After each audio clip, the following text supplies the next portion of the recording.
Good morning students. Chapter 2 तक हमारा ये व्याकरण लतिका में हो चुका है और आज हम चैप्टर 3 शुरू कर रहे हैं। संधि। संधि किसे कहते हैं? बहुत ही आसान सी परिभाषा है। दो शब्दों के मिलने पर जो विकार परिवर्तन होता है या फिर दो वर्णों के परस्पर मिलने पर जो विकार होता है या परिवर्तन होता है उसे संधि कहते हैं। ठीक है, तो अब इसमें या तो ये याद करो कि अंतिम वर्ण दूसरे वर्ण में पहले वर्ण से मेल में परिवर्तन होता है। ये सब बहुत हार्ड परिभाषा हो जाएगी, तो बहुत ही इजी से मैं आपको डेफिनेशन बताती हूँ। वर्णों के परस्पर मिलने से जो विकार होता है या तो वर्णों के परस्पर मिलने से जो परिवर्तन होता है उसे संधि कहते हैं। ओके, हिम प्लस आल्य तो हिमालय, महा जमा महेश तो महेश। इस तरह से संधि के 3 भेद हैं।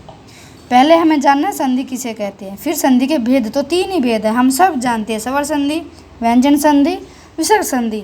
ये आपको बहुत ही ध्यान से सुनना है और समझना है, क्योंकि यही संधि 6 में आती है, यही संधि 7 में, 8 में, 9 में, 10 में और निरंतर आगे चलती रहती है। सेम है, डेफिनेशन वही याद रखनी है, इसके भेद वही 3 है, वही याद रखने हैं। और फिर स्वर संधि के 5 भेद है, वो आपको याद रखने हैं। तो पहले हम जानेंगे स्वर संधि किसे कहते हैं। तो दो स्वरों के मेल से स्वरों में जो परिवर्तन होता है उसे स्वर संधि कहते हैं। जैसे नरेंद्र है, लेकिन नरेंद्र का कैसे संधि विच्छेद करेंगे? नर प्लस इंदर, तो नर में ए आया, ठीक है, और फिर ई आया, तो ए और ई दोनों के मिलने से क्या हो गया? ई। तो नर का रे यानी कि ए और इंदर का ई यानी कि ए और ई ए, तो नर और इंद्र का क्या हो गया? नरेंद्र। तो ई का ए हो गया, तो क्या बन गया? नरेंद्र। ओके, आगे बढ़ते हैं। स्वर संधि के 5 भेद है, मैंने अभी आपको बताया, फिर से रिवीजन करा देती हूँ। स्वर संधि के 5 भेद है। कौन कौन से? दीर्घ संधि, गुण संधि, वृद्धि संधि, यण संधि और अयादि संधि। ठीक है, ये इनकी डेफिनेशन में कुछ खास नहीं है। ह्रस्व और दीर्घ की मात्रा याद रखनी है और ए आ ई याद रखनी है बस। जो ह्रस्व और दीर्घ ए ई उ के बाद ह्रस्व या दीर्घ ए ई उ आए तो दोनों को मिलकर दीर्घ स्वर आ ई उ बन जाते हैं, यानी कि बड़ी मात्रा वाले बन जाते हैं। जैसे कृष्ण प्लस अवतार तो कृष्णावतार, यथा प्लस अर्थ तो यथार्थ, महा प्लस आत्मा महात्मा। आगे बढ़ते हैं। गुण संधि। पहले हमने जाना था, क्या जाना था? दीर्घ संधि। उसके बाद जानेंगे गुण संधि। ए और आ के बाद ई आए तो दोनों मिलकर ए या उ हो जाते हैं, और री आए तो आर हो जाता है। जैसे ए और ई ए होता है, नरेंद्र वाला मैंने पहले भी रिपीट किया था।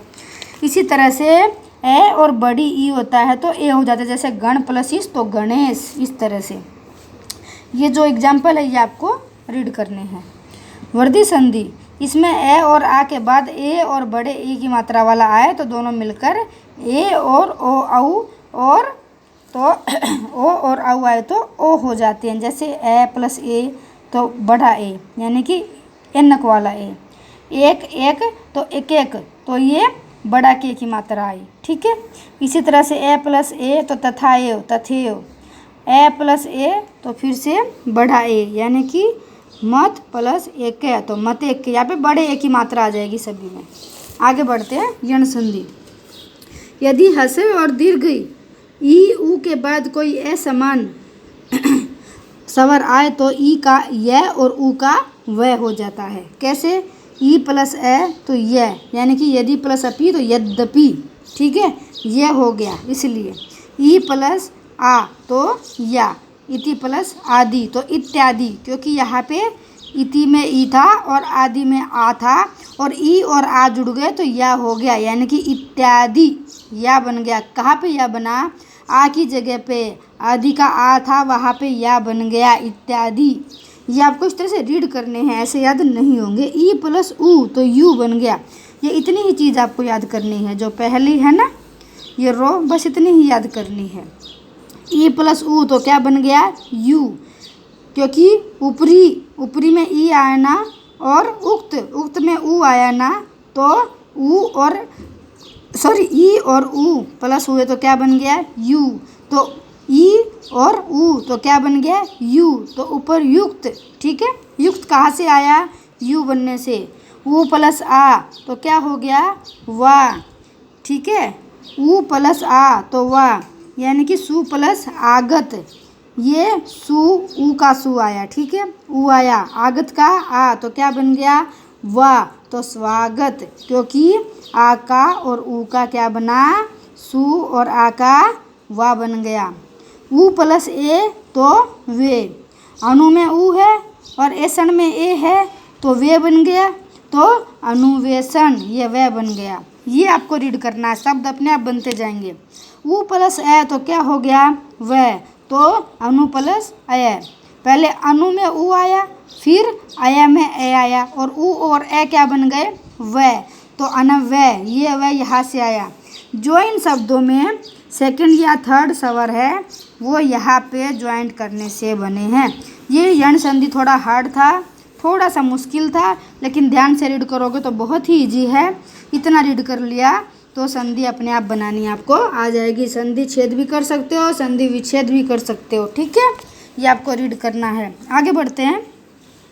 अयादि हस्व और दीर्घई ए या ओ के बाद कोई यह समान स्वर आए तो ए या अय, ए का आय और ओ का आव, आव का आव हो जाता है तथा आगे स्वर उनके साथ मात्रा के रूप में जुड़ जाता है, ठीक है। इसकी उदाहरण आपको रीड करने हैं। आगे बढ़ते हैं। व्यंजन संधि, किसी व्यंजन के बाद कोई स्वर या व्यंजन आने पर जो विकार उत्पन्न होता है उसे व्यंजन शब्द कहते हैं।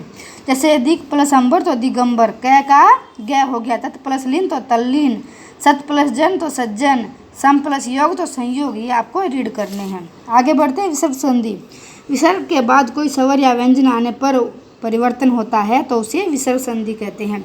बहुत ही आसान सी पहचान है इसकी, पहले भी मैं आपको बता चुकी हूँ। ये जो दो टपके की निशानी होती है विसर्ग की निशानी होती है, संस्कृत में भी और हिंदी में भी, दोनों में ही।